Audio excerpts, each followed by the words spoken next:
Hello, Scratch Kitchen. How are you guys doing? How are you holding up? If you are new, I am Tracy, and Scratch Kitchen is about getting back to the fundamentals of cooking, well, as much as possible.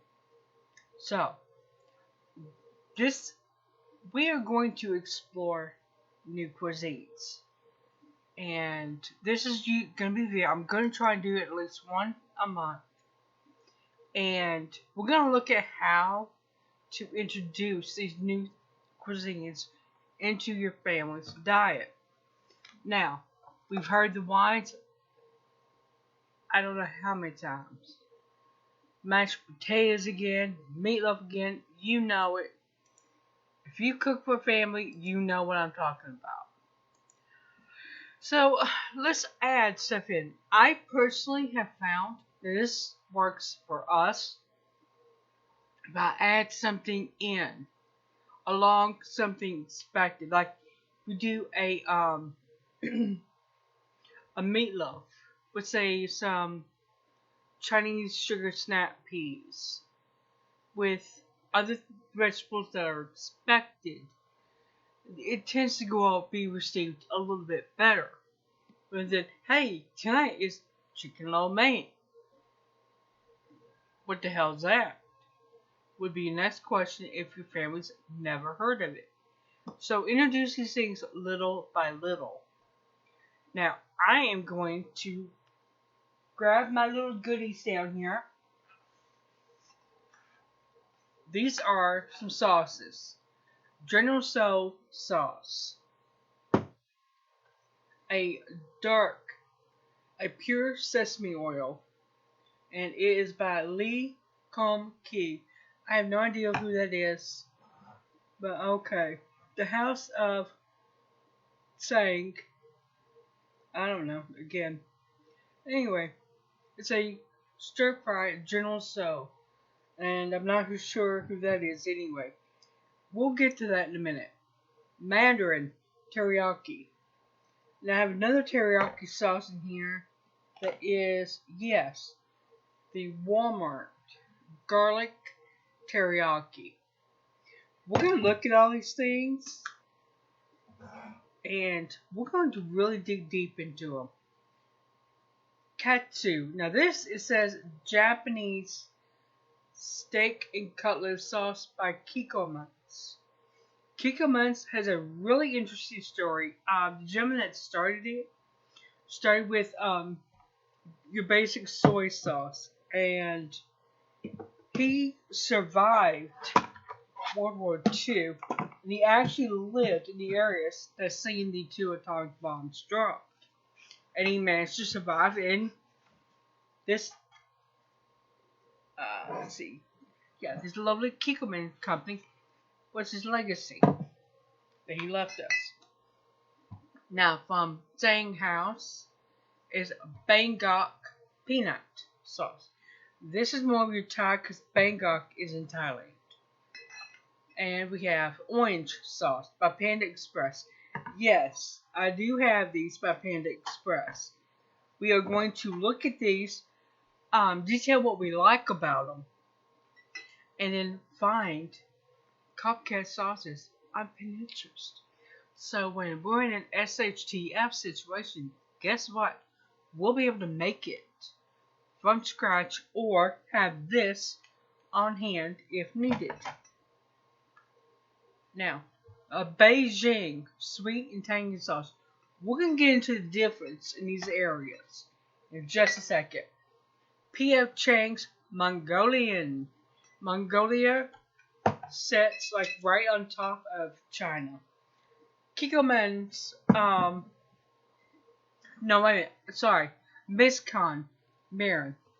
I have several of these vinegars. I mean, they are fantastic. Mazcan, rice vinegar with garlic. I've got it all different ways now. Rice vinegar with toasted sesame. Here's another House of Sang. Szechuan spicy. Then here is a Japanese sauce. Is yakisoba. I'm looking forward to trying this. Now, this I have no idea how the hell to say this. So I'm just gonna show you. It's a hot pepper sauce. If you know how to say this, pronounce it, please provide a breakdown. Alright, I'm going to pause you and then bring you back.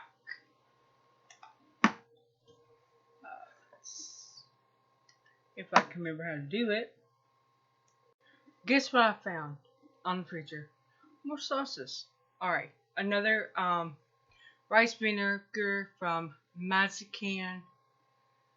It is a mild and sweet. A Kung Pao stir fry. A Kroger brand hoisin sauce. And another Kikkoman stir fry sauce. This is good. I have a bottle opened in the fridge. Seriously, it is really, really good. Alright, let's look at the pasta end of this. Because you know me. You know I like my pasta. Right? Now each of these noodles have different uses in different areas. There are, I don't know how many Asian countries. I do not know. I'm looking forward to exploring them all. You have the Thai kitchen, rice noodles, brown rice, and the regular ones. These are more like what you see in the P.F. Chang Dan Dan noodles. A little on the spicy side. I think they probably put a little much of that little taste there. These are rice sticks vermicelli style. Let's see, we got chow mein stir fry noodles here. Rice papers. Now in my freezer I have wontons for egg rolls in the small ones. Now classic Chinese noodles. These are a product of Japan. Japanese wheat noodles. Ramen noodles. I actually have a broth that they do for ramen. My daughter has grown up watching Naruto, and I gotta say, I like it too. I like the characters. I like the female characters that have become so strong through a lot of hard work and really building their skills. But, alright, here's the udon noodles. Here are the Chinese lo mein noodles. Same brand. That's on because the stores don't make this stuff yet. And here's this one. Now, what else do you need to start exploring a cuisine? I mean, fully explore cuisine. Well, cookbooks and Pinterest. The advantage of having a cookbook obviously is you can see it, you can flip through the pages, you can touch it. Pinterest, you can print recipes. I do all the time.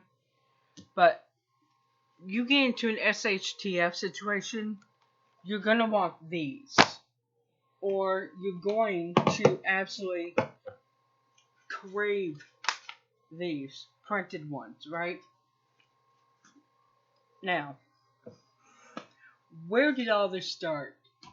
I have had a thing about Chinese food lately. I don't understand where it came from, but it's hit me so hard, so fast, I cannot get enough, okay?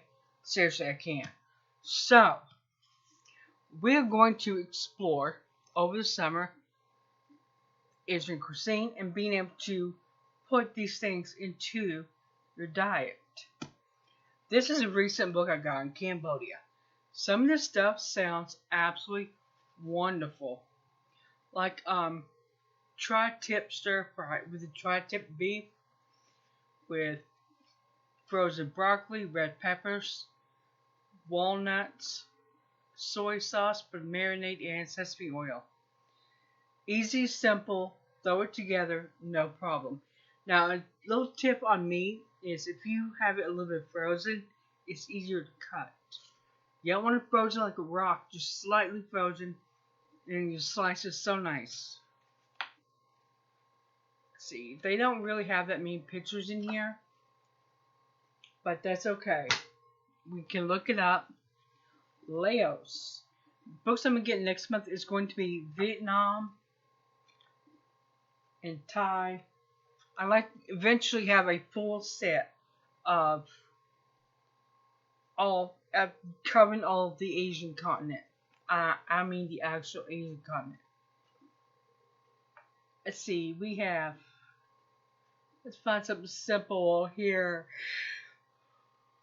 Spicy dipping sauce. It goes with your meats or seafoods. Lemon juice, garlic, fish sauce, chili, salt, pepper. We always have this stuff. See, it's that simple. I've had this thing forever. And ever and ever and ever. You're going to see that we use this for the egg drop soup. They also have a fried rice recipe in here. I'm going to learn how to cook. I'm going to learn how to do it. Of course, you need to really get down the whole technique of doing rice and doing the right cooking procedure for the rice you have, which what I failed to do last week. I actually did long grain cooking procedure for short grain rice. Yeah, messy, glutinous mess. I mean, super mess here. I picked this up about a year ago from a little thrift store around here. And actually, this does have a breakdown of the differences in the